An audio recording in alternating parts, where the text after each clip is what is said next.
नमस्कार साथियों, आप लोगों का स्वागत है गज की बायो क्लासेस में। और आज हम 11th क्लास के 12th क्लास के बायोलॉजी के चैप्टर नंबर 3 के बारे में डिस्कस करेंगे। इसमें चैप्टर नंबर 3 मानव जनन में, ह्यूमन रिप्रोडक्शन में जो डेवलपमेंट वाला जो पोर्शन है उसमें गैस्ट्रुलेशन के बारे में समझेंगे। आज गैस्ट्रुलेशन का मतलब होता है कि 3 जर्म लेयर्स का बनना। 3 जर्म लेयर कौन कौन सी होती हैं? Ectoderm, mesoderm, endoderm.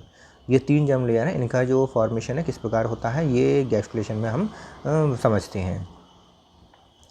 गैस्ट्रुलेशन में जो लेयर्स का ट्रांसफ़र है, इधर मूवमेंट जो है वो लेयर्स का जो मूवमेंट है वो कितने प्रकार से होता है, वो उन्हें क्या क्या नाम दिए गए हैं इसके बारे में पहले हम जान लेते हैं। उसके बाद फिर गैस्ट्रुलेशन की पूरी प्रोसेस के बारे में हम समझेंगे।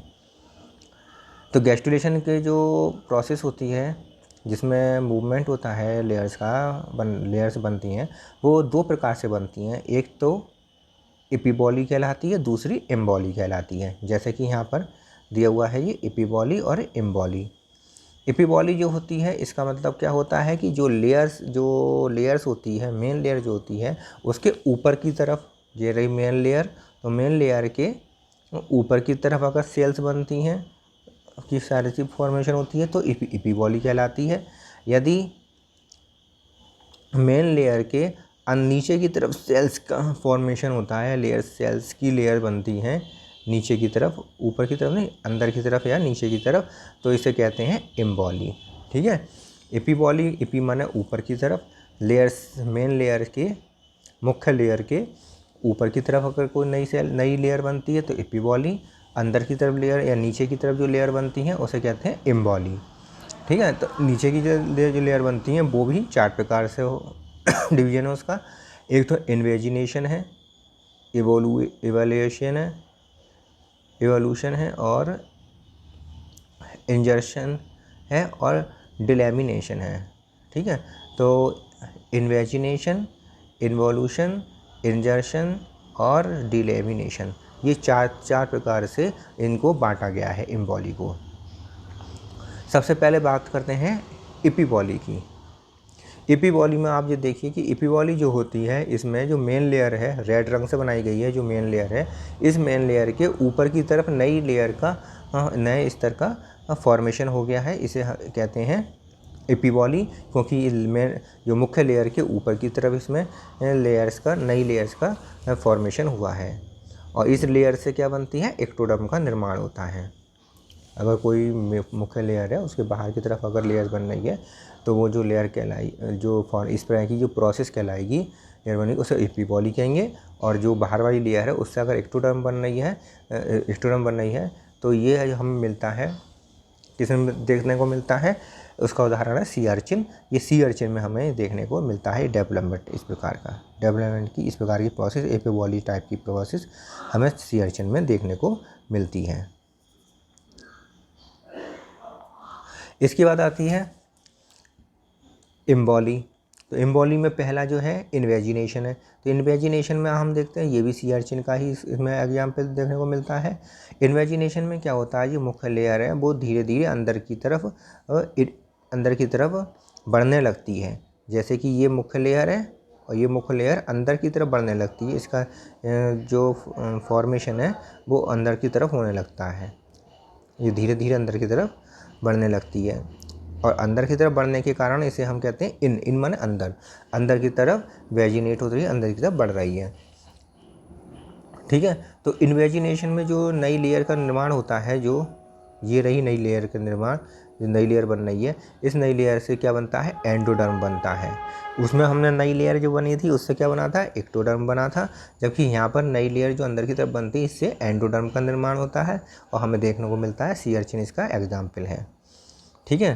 तो एपिबॉली में इनबॉली में समझ में अंतर आ गया कि एपिबॉली जो होती है ये मुख्य लेयर के बाहर की तरफ, ऊपर की तरफ जो बनती है नई लेयर, इस तरह बनता है तब तो ये एपिबॉली कहलाती है। अगर मुख्य लेयर के अंदर की तरफ या नीचे की तरफ बनता है तब ये एम्बॉली कहलाती है। एम्बॉली में पहला जो है वो है इन्वेजिनेशन। इन्वेजिनेशन में हमने देखा कि जो मुख्य लेयर अंदर की तरफ फोल्ड होना शुरू हो जाती है, अंदर की तरफ फोल्ड होती है और एक उभार जैसा संरचना बना लेती है। इसको कहते हैं इन्वेजिनेशन की प्रोसेस कहते हैं। और जो अंदर की तरफ जो फोल्ड हुई है लेयर, इस लेयर से हमें क्या क्या बनेगा, इससे एंडोडर्म का निर्माण होगा। और उदाहरण है इसका सी अर्चिन। अब आता है आपका इन्वोल्यूशन। इन्वोल्यूशन में क्या है, ये हमें कहाँ देखने को मिलता है, एम्फीबियंस में देखने को मिलता है। इसमें जो मुख्य लेयर है वो कौन सी है, ब्लू रंग की दिखाई गई है। मुख्य लेयर जो है ब्लू रंग की है। और इसमें क्या होता है मीजोडर्म, जिससे जो क्या होता है कि अंदर की तरफ ये जो लेयर है, ये लेयर अंदर की तरफ वृद्धि करने लगती है। ऐसे ही ये वाली लेयर भी अंदर की तरफ वृद्धि करने लगती है। यही लेयर अंदर की तरफ वृद्धि करने लगती है, ये वाली लेयर भी अंदर की साइड में वृद्धि करने लगती है और एक नई लेयर का निर्माण करती है। अंदर की साइड में ये नई लेयर का निर्माण करती है। इस लेयर से जो बनेगी वो क्या बनेगा, मीजोडर्म बनेगा। ठीक है। तो इसमें जो ऊपर वाले में जो हमने देखा था कि इसमें एंडोडर्म बनी थी, जब इन्वेजिनेशन की प्रोसेस होती तो एंडोडर्म बनी थी। और इसमें जबकि लेयर इसी के ठीक नीचे की तरफ लेयर का निर्माण हुआ है, इस लेयर से जो बनेगा वो मीजोडर्म बनेगा। और इसे कहते हैं इन्वोल्यूशन कहते हैं। इसे एम्फीबियन में देखा जाता है।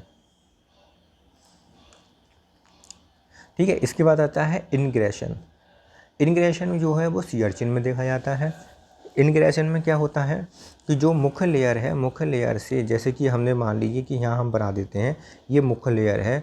इस मुख्य लेयर में कुछ लेयर्स जो होती हैं वो नीचे की जो ज़्यादा ग्रोथ करने लगती हैं और नीचे की तरफ बढ़ने लगती हैं। जैसे कि ये मान लीजिए बढ़ने लगी नीचे को, ये नीचे की तरफ बढ़ने लगी, इस तरह से नीचे की तरफ बढ़ने लगती हैं।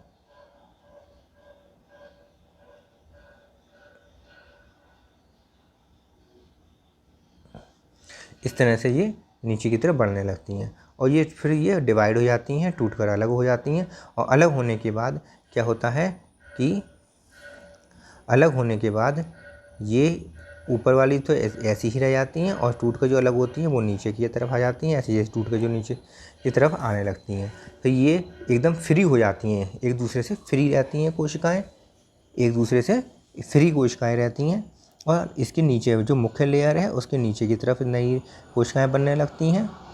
इस तरह से ये नई कोशिकाएँ बनने लगती हैं और ये फ्री होती हैं, एक दूसरे से फ्री रहती हैं। तो इस प्रकार ये क्या बनाती हैं, इस प्रकार ये बनाती हैं मीजोडर्म का निर्माण करती हैं।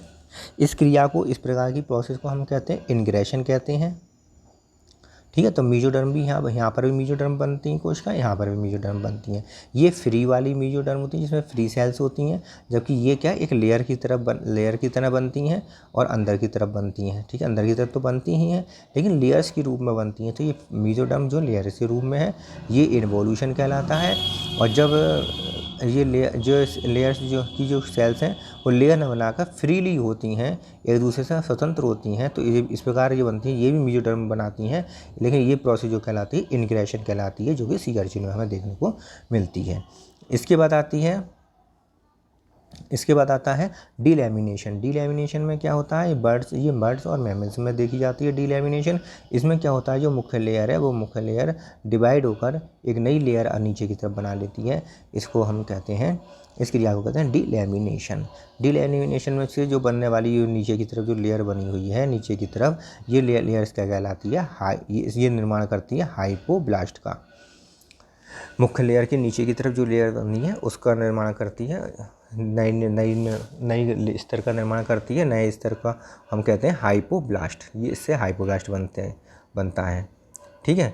तो इस प्रकार जो बाहर की तरफ पहले हमने इपिबॉली में देखा, जो बाहर की तरफ लेयर नई लेयर बनती है वो एक्टोडर्म का निर्माण करती है। इन्वेजिनेशन में जो अंदर की तरफ इन्वेजिनेट होती है लेयर्स, उसको कहते हैं वो एंडोडर्म का निर्माण करती है। और इन्वोल्यूशन में जो अंदर की तरफ लेयर बनती है वो मीजोडर्म का निर्माण करती है। इनग्रेशन में जो अंदर की तरफ लेयर फ्रीली सेल्स बनती हैं वो मीजोडर्म का निर्माण करती हैं। और डीलैमिनेशन में जो अंदर की तरफ लेयर बनती है वो हाइपोब्लास्ट का निर्माण करती हैं। ठीक है। तो यहाँ तक को आप ग्रेजुएशन में ये कुछ नाम से नेम है थे, ये इसके बारे में जानना ज़रूरी था, जिससे कि हम ग्रेजुएशन की जब प्रोसेस पढ़ाएंगे तो उसमें ये सारी चीज़ें अगर कहीं भी देखने को मिलती तो आपको समझ में आ जाएगा कि कहाँ पर इपिबॉली हो रही है, कहाँ इन्वेजिनेशन हो रहा है, कहाँ इनग्रेशन हो रहा है। कहाँ डिलैमिनेशन हो रहा है और कहाँ इन्वोल्यूशन हो रहा है, ये सब कुछ आपको समझ में आ जाएगा आसानी से। इसलिए ये सब मैंने आज सोचा कि ये पहले मैं आपको यही सब बता दूं। ठीक है, अगर आपको मेरी वीडियो अच्छी लगती है तो इसे लाइक करें, शेयर करें, और मेरे व्हाट्सएप नंबर 8070 122 457 पर आप व्हाट्सएप कर सकते हैं। यदि आप चाहते हैं मेरी लाइव क्लास लेना चाहते हैं तो पेड क्लास है, लाइव क्लास लेना चाहते हैं तो टेलीग्राम से आप जुड़ सकते हैं, टेलीग्राम पर भी आप बोल सकते हैं मुझे, या टेलीग्राम पर आप जुड़ सकते हैं। टेलीग्राम का जो लिंक है वो है TME गजकेसरी नितिन वर्मा, इस नाम से टेलीग्राम बना हुआ है।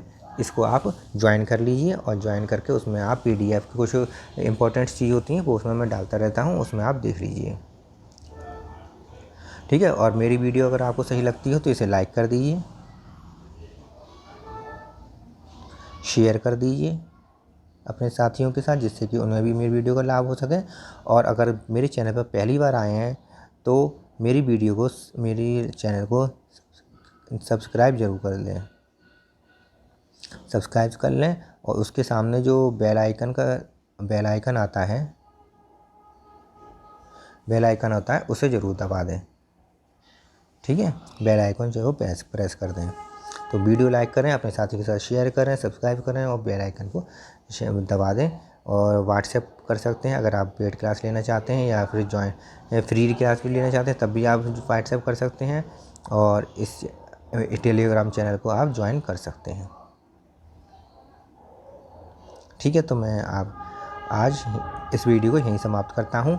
नेक्स्ट वीडियो में आपको गैस्ट्रुलेशन की जो प्रोसेस है वो सारी प्रोसेस मैं आपको समझा दूँगा।